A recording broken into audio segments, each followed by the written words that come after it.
En ung taxachauffør så en beruset kvinde blive ført væk af en fremmed mand, som påstod, at han bare ville hjælpe hende hjem. Kvinden protesterede og sagde, at han gik den forkerte vej med hende, så chaufføren greb ind og truede med at ringe til politiet. Manden forsvandt, og chaufføren hjalp i stedet kvinden sikkert hjem. Hun var svimmel, forvirret og ude af stand til rigtigt at forstå, hvad der skete, men han blev hos hende og sørgede for, at hun kom indenfor uden fare. Da han ville tage afsted, opdagede hun, at hun ikke havde penge til at betale ham. Han forsøgte at finde hendes pung og komme tilbage, men situationen blev kun mere akavet. Han følte, at hans gode gerning nu havde bragt ham i vanskeligheder, især fordi hans eget privatliv heller ikke var i orden. Han havde nemlig en kone, Vicky, og deres forhold var allerede anstrengt.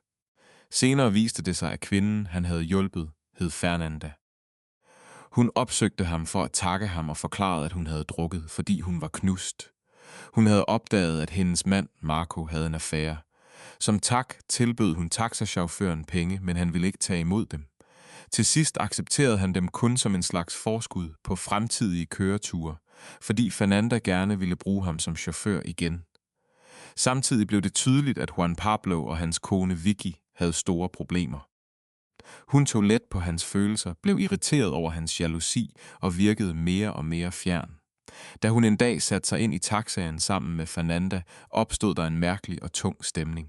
Kort efter fortalte Fernanda Juan Pablo sandheden, som hun længe havde båret på. Hans kone var ham utro. Endnu værre var det, at manden, Vicky havde et forhold til, var Fernandas egen mand, Marco. Juan Pablo nægtede først at tro på det. Han kunne ikke forestille sig, at Vicky ville gøre noget så grusomt mod ham. Men Fernanda fortalte ham, at hun selv havde set Marco og Vicky sammen, hånd i hånd, på vej ind et hemmeligt sted.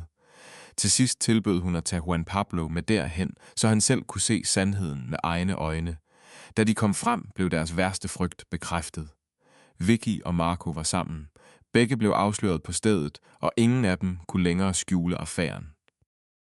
Vicky indrømmede, at hun var blevet forelsket, mens Marco forsøgte at undvige ansvar.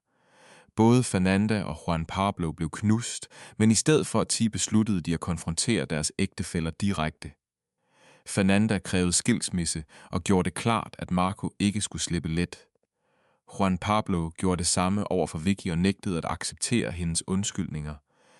Efter afsløringen stod begge tilbage med smerten, ydmygelsen og følelsen af at være blevet bedraget af den person, de havde stolet mest på. Men netop i den fælles smerte begyndte der også at opstå en særlig forbindelse mellem dem. Fernanda søgte Juan Pablo op igen og undskyldte, at hun havde åbnet hans øjne så brutalt. Men han takkede hende for ærligheden.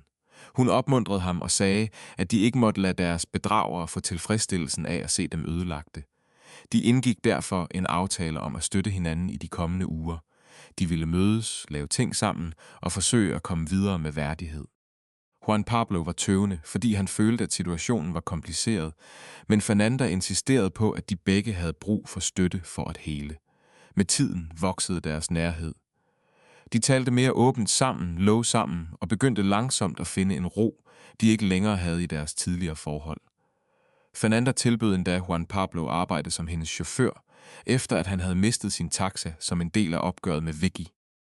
Han begyndte også at lære hende at køre bil, og selvom det førte til nogle kaotiske og skræmmende øjeblikke, skabte det også varme, latter og ømhed mellem dem. En dag dukkede Marco op igen, denne gang med juridiske trusler. Han påstod, at han havde ret til halvdelen af huset, og forsøgte at skræmme Fernanda til at indgå en aftale. Men Fernanda stod fast. Hun nægtede at lade sig manipulere, og Juan Pablo stod ved hendes side. Sammen viste de Marco, at han ikke længere havde magten over hendes liv. Da Marco hånede Juan Pablo og forsøgte at nedgøre ham, forsvarede Fernanda ham uden tøven og sagde, at Juan Pablo var mere mand, end Marco nogensinde havde været. Til sidst, da Marco var gået og stilheden sænkede sig, så Fernanda på Juan Pablo med taknemmelighed. Han forsikrede hende om, at hun ikke var alene, og hun lod ham forstå, at det samme gjaldt ham. Ud af svigt, sorg og bedrag var der begyndt at vokse noget nyt mellem dem, noget ærligt, forsigtigt og smukt. Og i det øjeblik kunne man mærke, at midt i al smerten var der opstået en ny mulighed for kærlighed. Juan Pablo så på hende og følte i sit hjerte, hvor heldig han egentlig var.